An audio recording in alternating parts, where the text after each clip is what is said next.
Je lis du livre de Jean chapitre 5, au verset 39 ce qui suit.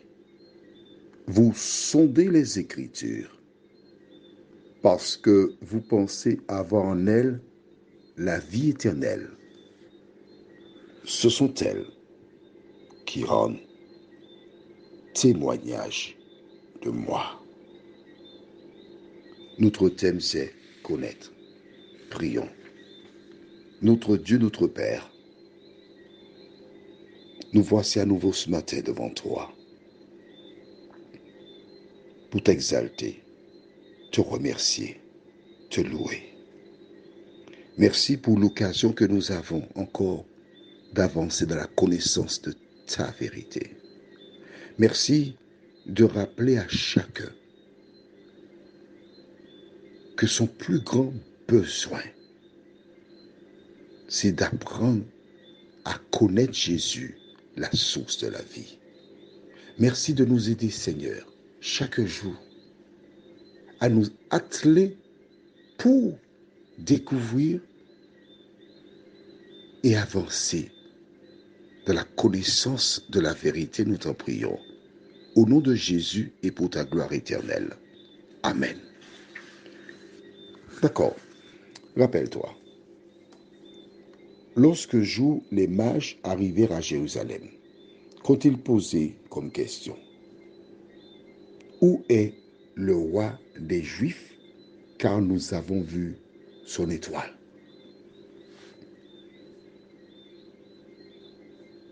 La question était claire, précise.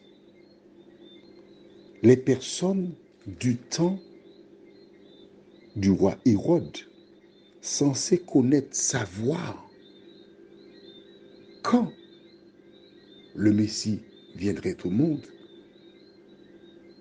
l'ignoraient. Pourquoi? Pourtant, ils avaient les Écritures. Alors Hérode convoqua les principaux sacrificateurs, les scribes, et leur dit, il y a un roi qui est né, où est-il? Ils cherchèrent et répondirent, selon les écrits, il devrait naître à Bethléem. Et conformément aux écrits, Jésus est effectivement né à Bethléem. Donc, la Bible est véridique. Quelle a été l'attitude des principaux sacrificateurs? Essaie de t'imaginer 3 mages, 3 hommes riches parce qu'ils offrirent de l'or et autres. La Bible donc parle de 3 mages, mais probablement ces hommes étaient accompagnés de gardes du corps. Donc c'est une délégation. Ils arrivent, ils déclarent, nous avons vu l'étoile du roi d'Israël qui est né. Hérode fait l'effort pour chercher à savoir où est-il né, qui est-il. Il a un projet politique.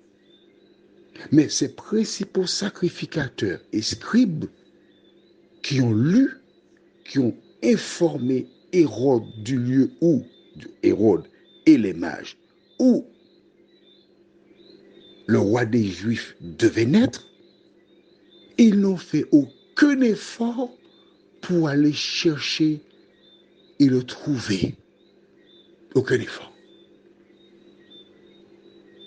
3 mages viennent annoncer que Jésus est né, celui qu'ils attendaient, le Messie. Ça leur a fait ni chaud ni froid. Que s'est-il passé? Ils ne l'ont pas rencontré, ils ne l'ont pas connu, ils l'ont fait crucifier. Pourtant, ils avaient les Écritures.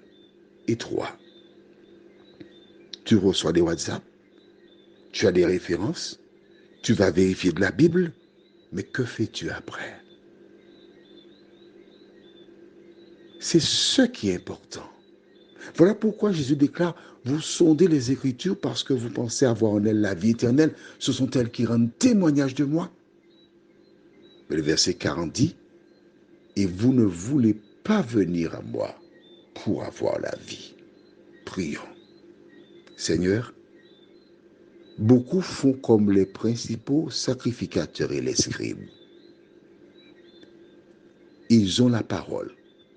Ils lisent la parole de manière superficielle.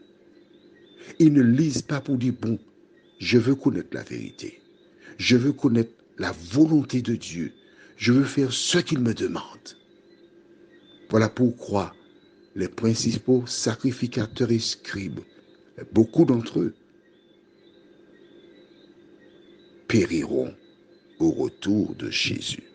Seigneur, merci pour ta parole. Aide-nous à la lire pour être forts, pour connaître ta volonté et ainsi nous préparer pour ton avènement, nous t'en prions. Au nom de Jésus et pour ta gloire éternelle. Amen. Je te souhaite une bonne journée.